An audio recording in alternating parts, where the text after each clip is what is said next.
me facilita algumas coisas, tá? Vou ser sincera. Mas, convencionalmente, não é assim. Inclusive, já fui colocada em muitas enrascadas por conta disso no hospital também. Né? Tipo assim, até aconteceu um caso engraçado que... Gente, não vou citar nomes, tá? Mas a gente foi operar um paciente e o paciente super extrovertido, gente boa, tudo. E fui explicar pra ele o protocolo, né? Falei, olha, o doutor vai vir operar o senhor e tal. E aí, por que o senhor tá fazendo esse procedimento? E era uma vasectomia. E aí ele falou, porque eu já tenho trigêmeas. Não quero mais, Deus me livre, foi um susto. Eu tava planejando um filho com a minha esposa, 3 logo de cara, né?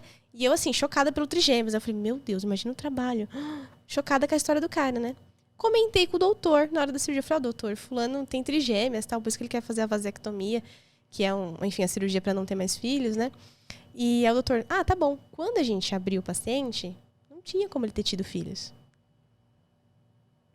Nada, ele tinha nascido com uma má formação, o canal lá, o ducto era fechado. Ele já estava vasectomizado. Basicamente. Só que naturalmente ele nasceu assim. Então a probabilidade era tão pequena, mas tão pequena dele engravidar alguém, e ainda mais trigêmeos. Aí o doutor fechou, falou assim, olha, é o seguinte, a gente vai conversar com ele, vai explicar a situação, mas a gente não vai falar diretamente. Entendeu? Falei, entendi.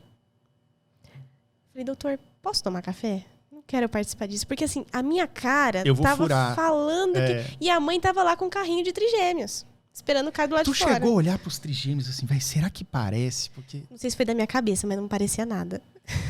Caraca. Aí chegou na hora, ela foi falar pra ele, né, assim, eu já operei seu esposo, ele tá na recuperação, logo a senhora pode subir pro quarto. Você o doutor, ele chegou a concluir a operação, ele meio que... Não, ele concluiu porque um dos lados realmente precisava fazer, né, mas não era funcional. Ele fez, mas não era funcional. Então ele explicou pro paciente, olha, tinha uma constrição lá nesse ducto e não dava pra fazer essa cirurgia do jeito que a gente planejou. Eu fiz mesmo assim para garantir, mas a possibilidade de você ter filhos era bem pequena. E eu assim no canto da parede. Bem pequena mesmo, o médico reforçando com ele. Entende? Então, né, aproveita a vida daqui para frente e tal. E a esposa branca, com cara de papel de parede. E eu assim, gente, eu nunca mais vou fazer um negócio desse. Nesse mato tem cachorro.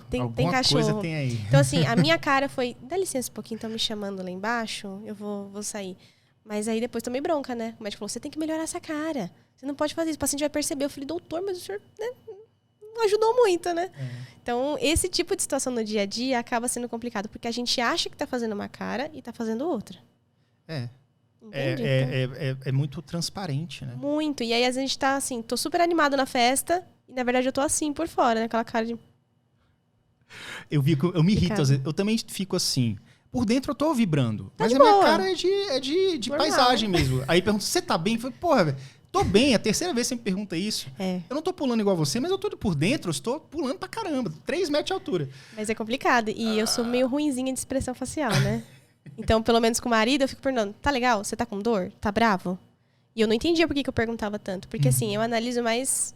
posição, corpo, tudo. Foi um jeito que eu achei na minha vida de saber se a pessoa tá brava, tá feliz, tá triste. De perceber melhor. Agora, a expressão, essas pequenas mudanças assim mais sutis é muito difícil pra gente, autista. Então, é complicado. Entendi. Cara, legal. Tem perguntas e comentários também. Vamos lá. Letícia Gonçalves. Conter conhecimento de leitura. Conter conhecimento de leitura ou outros para TDAH é difícil? Se sim, como desenvolver uma memória de longo prazo? Eu não entendi muito bem a pergunta. Deixa eu ler novamente. Eu acho que com relação à memorização, deve ser segurar reter o conhecimento de leitura. Para o TDAH é difícil. É do tipo assim, você lê e parece que não leu. Parece que não leu. Tá. Eu comecei a ler muito nova, mas temas que me interessavam. Então, isso era um pouco mais fácil da gente reter, né? Normalmente, eu espaço os capítulos, eu desenho, eu escrevo, coloco marcador. E o que me ajuda a reter o conteúdo é me aprofundar no conteúdo, mesmo que ele não seja uma coisa que eu gosto. Então, como assim? Por exemplo, né? Eu sou da área da saúde. Eu estou estudando insuficiência cardíaca. E aí é para estudar só a parte mais fisiológica da insuficiência cardíaca. Poxa, mas qual medicação que trata? Como é que aparece no exame? Dá para ver em todos os exames? Que tipo de exame? Qual faixa etária que mais acontece? Então, eu sempre exploro aquele conteúdo, aquela ideia, o máximo que eu consigo. Porque aí, O centro, que é o conteúdo que eu estou retendo do livro, da informação, da palestra, se torna basicamente muito pequeno perto de todo o resto que eu sei. E eu provavelmente nunca mais vou esquecer. E eu vou saber explicar para alguém também. Cara, pega essa dica. Isso aí é um negócio... É o lado, brincadeiras à parte, né? O lado biomédica cientista falando, né? Que é um jeito que eu gosto. Eu gosto de tratar tudo como se fosse um caso. Então... E é assim que você consegue aprofundar na parada. Exatamente. Então, vou estudar alguma coisa, pego vários livros, abro, dou uma olhada. Como é que tá falando nesse livro? Como é que tá falando nesse? Cara, legal. Desse jeito. Legal. Pergunta aqui da Aline. Minha filha tem muita dificuldade de escrita. Para fazer redação é um apocalipse. Tem a ver com TDAH? Tem vários livros, mas não lê nenhum. Olha, eu vou falar por mim, depois abro para você. Eu tenho disgrafia até hoje. Disgrafia significa assim, minha letra é terrível. E mesmo que eu escreva devagar, me esforçando, ela continua um pouco menos terrível, mas ainda é terrível. E eu não sabia por quê, mas eu descobri depois de adulto que é uma questão da minha estrutura óssea muscular, sei lá, que vem desse osso aqui de trás, que é como se fosse assim, esse osso ele deveria, pelo meu tamanho e porte, ele deveria ser um pouco maior, para dar um pouco mais de equilíbrio no movimentar do braço até na mão. Então eu venho desequilibrando desde trás até a mão, e aí minha letra é muito zoneada, vamos dizer assim, explicação leiga. Então, o que eu tenho que fazer? Se eu tenho que escrever durante muito tempo, tipo uma redação de 30 linhas, de acesso de vestibular, padrãozinho, de 15 a 30 linhas.